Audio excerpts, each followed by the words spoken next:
Today, I'm going to answer some questions that were submitted by a reader, and they go like this. I understand that we should not put emphasis on medical diagnoses and to stop being a historian of our past. What is your advice for current diagnoses when symptoms are a reminder of your current medical issues, especially if the symptoms appear to improve and then the next time the symptoms get worse? What is your advice on how to stay positive and not be affected? At what point do you seek medical assistance? As a child, I was labeled as shy, and I don't know if it started with others labeling me that or I self-labeled. It didn't matter because I became identified with that label. For most of my childhood and into my adult life, I brought that label into my identity. And having said that, there's nothing wrong with being shy, but it held me back in a lot of ways, most notably that I was reluctant to initiate conversation or a connection to someone that I wanted to meet. In those circumstances, being shy didn't serve me. And as I've matured, I've learned that it was just a label and it was really up to me to learn how to deal with that. So in the same way, medical diagnoses are labels. They're just words attributed to a combination of different signs, symptoms, and lab results. They're just another piece of information. They're data. What you choose to do with it is going to be completely up to you. If you want to give truth to it, then your course is going to follow the path that your doctor dictates. If you can learn to look at it as an opinion of someone else and don't take it on as your truth, if it's not serving you, then you can create your own path to success. If you elevate your doctor to the point where you don't question them, you are playing in their sandbox with their rules and their limitations. My suggestion is that you create your own sandbox. I like to use the analogy of a snow globe, and I use that all the time. So, one of those glass spheres with a little miniature scene in it. And so you want to put your vision in your snow globe. The integrity of that globe depends on how well it's sealed and what you put in it. In this way, you create your own rules. So whatever the doctor says, whatever media says, whatever you're being exposed to that's creating doubt or fear or anxiety or impatience, you leave that out of the snow globe. Because as soon as you put that into your being, it's going to affect your ability to manifest what you want, because it's going to muddy up the true intention, the soul intention, your heart's intention of having a baby. The purpose of putting your vision in your snow globe is so you stay focused on what you want, not on your past. Many of you, as the person who wrote the question said, you're historians of your past.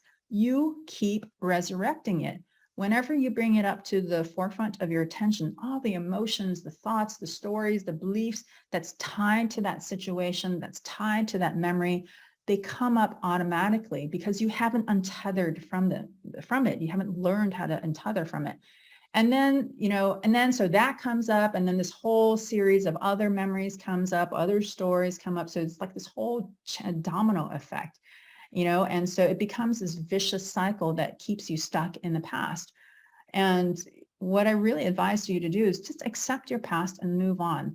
Every moment is an opportunity for you to create a new future. So you want to think new thoughts by focusing on what you want, on how you would feel if you have your baby in your arms, on what you would do. But most of you are too scared to do that because you're afraid of disappointment. So you're deliberately shutting yourself off from imagining it because you don't want to be disappointed. The issue is that you manifest what you imagine. So if you're imagining struggle and disappointment and constantly reliving the emotional pain, the physical pain, that's what you're going to get. And if instead you're imagining the smell of your baby, the touch of their skin, the weight of their body in your arms, then the universe is going to start working towards that. So, but you have to shift your attention and your focus to be dominantly about what you want, as opposed to being stuck in the past. So stop being a historian and learn how to become a seer, a fortune teller of the future that you want. And that's a skill that you can develop, and it will work to manifest really anything that you want, including your baby. So going back to the original question, anytime you have recurring symptoms, there's some energetic blockage in your body, and your body is just trying to tell you something. I would guess that it's a representation of that person going back and forth on something, because the symptoms are coming and going. So the energetics of that is manifesting itself physically with symptoms that come and go. If you can resolve whatever emotional situation, life issue that you're kind of going back and forth on, then the physical body issue will probably go away as well. You want to learn to look at your life as a mirror to what's going on internally within you. So everything's being externalized into your outer environment. And you see your body as a tool that's giving you early warning signs, like the gas gauge on your car when you're running low on gas and you need to tank up. You really want to learn how to start communicating with your body and using its innate intelligence, because it's far more intelligent than our conscious mind, our ego. And so really connecting with that and just tuning into what is your body trying to tell you. So if you have neck pain, ask yourself, who or what situation is the pain in the neck that I'm not dealing with? So there might be someone that, is being a pain in your neck, or there's a work situation that's being in a pain in your neck, and that's manifesting as physical neck pain. If you resolve that life situation or that interpersonal relationship, then that pain will often disappear. With shoulder tightness and pain, ask yourself, what problem are you shouldering unnecessarily? A lot of us feel like we have the weight on our shoulders. And this actually happened with me, where I had really tight shoulders. And then I started really kind of digging through what it was that I felt like. This was a while ago, so I can't even remember what the circumstances were. And so I was kind of digging through, in what areas of my life did I feel like I had the weight of my shoulders, weight of the world on my shoulders. And so when I acknowledged that, when I became aware of that, and then when I took measures to just really kind of disengage from taking it on so personally, my shoulder pain went away. Hasn't come back, which is great. So with sciatica, sciatica is when you have pain in your butt traveling down one or both legs. It's extraordinarily painful. You want to, and so my sympathies to anyone who's had sciatica. I had one bout of sciatica. It was so unpleasant. I'm like, oh my God, I can't imagine going through this on a regular basis. So if you have sciatica, ask, who's being a pain in my ass? There's probably some situation or someone who is being a pain in your butt. So you want to resolve that as best as you can. And resolving it will take on different forms for every person. It may be a complete removal of yourself from the situation, or you might be able to resolve it in a more less kind of harsh way. So for knee or foot pain, what situation are you going through now that you can't stand? So, I suggest doing the Spirit Baby meditation with organ check. It's a YouTube video, and I'll post a link below, and you learn how to ask your body what's going on. And so if the symptom is not in one of the reproductive organs that I cover in the video, because with the organ check meditation, I only focus on the reproductive organs, the thyroid, ovaries, and the uterus. So if you're having symptoms or pain that's not one of those areas, then you ask that particular organ or area directly. I recommend the book. It's called Body Whispering by Dr. Dane Heer, H-E-E-R, to learn more about how you can communicate directly with your body. He does a great job of taking you through different examples, and it'll help you kind of start thinking about your body as your friend. You want to think about your body as your best friend, because you guys are a team. You're working together to enjoy the best life that you possibly can. And unless you listen to your body, you're not going to get the information that you need to turn things around. So you want to learn to be your body's best friend, learn to be their advocate, their cheerleader, and their supporter. Many of you are your body's own worst enemy. You talk her down, you belittle her, you shame her. You talk about how broken you feel, and so the body feels that way. If you treated anyone like any person in your life like that, they would rebel as well. They wouldn't do what you wanted either. So when I start working with clients, almost without exception, when they first do that initial connection with their organs are typically in a state of distress because how ignored they are. I really can't recall any recent examples of clients who didn't have that messaging, that communication with their organs, where the organs just were not happy with them. They just felt ignored and left out. And so understand that your cells, your organs, your body, they have their own consciousness that is separate from who you are.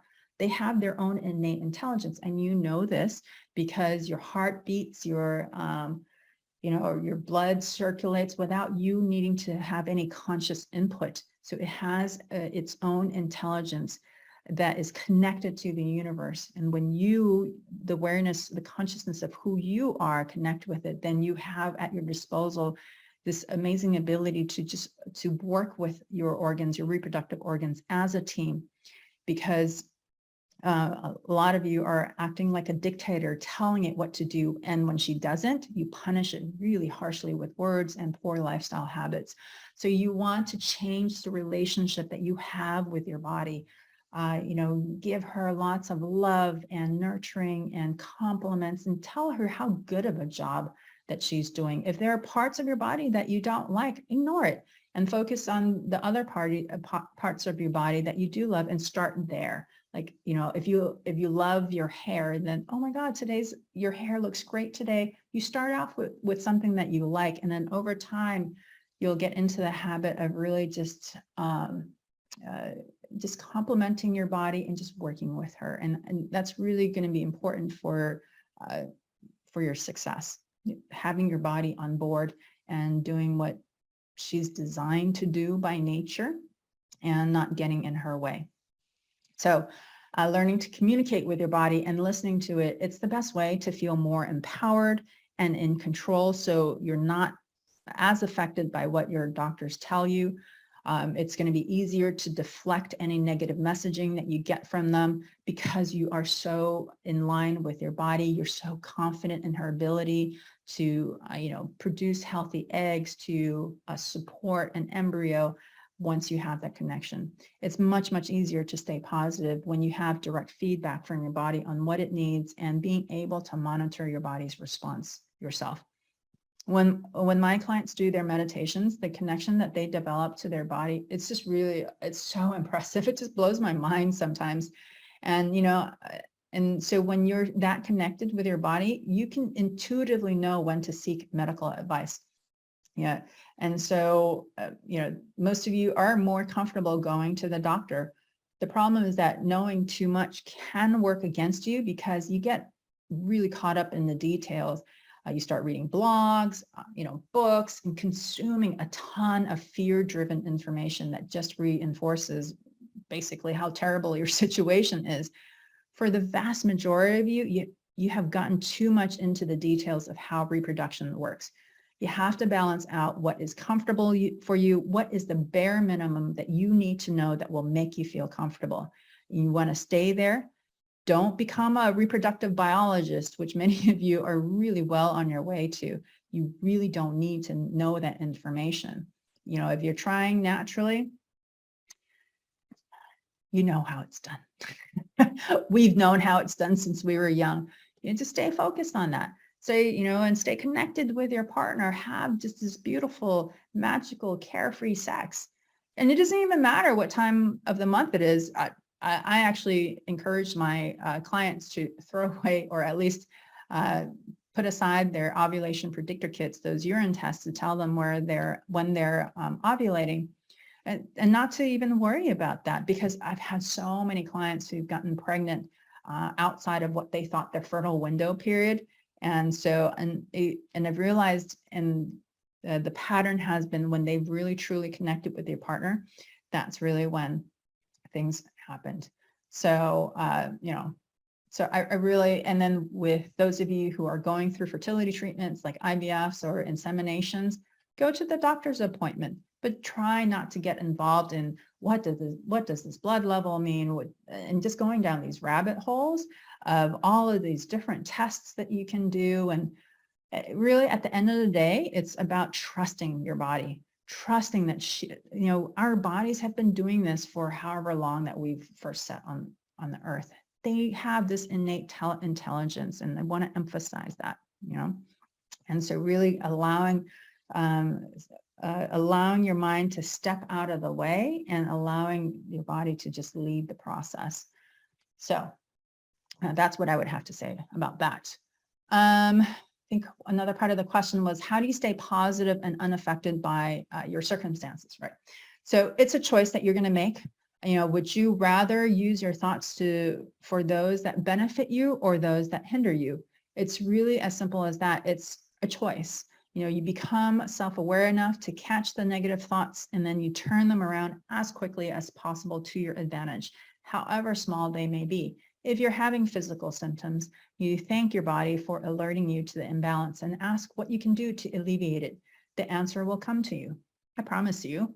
The answers are usually ignored because they can seem so simple, like, drink more water, rest more, or move your body more, but you have to start somewhere. Those symptoms did not come out of nowhere. The imbalance started long before you even noticed on a physical level. It started on an energetic level. You just need to take the first step of, heeding your intuition, listening to your body. And those first steps are usually, again, very simple. Take that first step, and then you'll be shown the next and the next. You really want to try to avoid what everyone's trying to do by planning everything. You can't see the entire staircase at one time. It's just not how life works. All you need to know is, what is my step right now? Maybe another step or two ahead of it, but what do I need to do right now? When you just take that one step, then the next one will be revealed, and the next one will be revealed.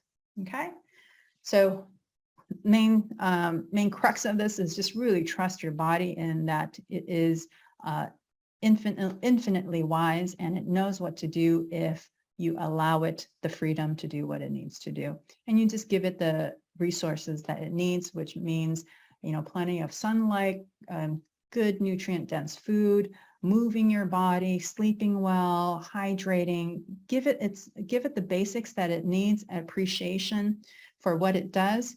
Give it all of that stuff, and it will step up.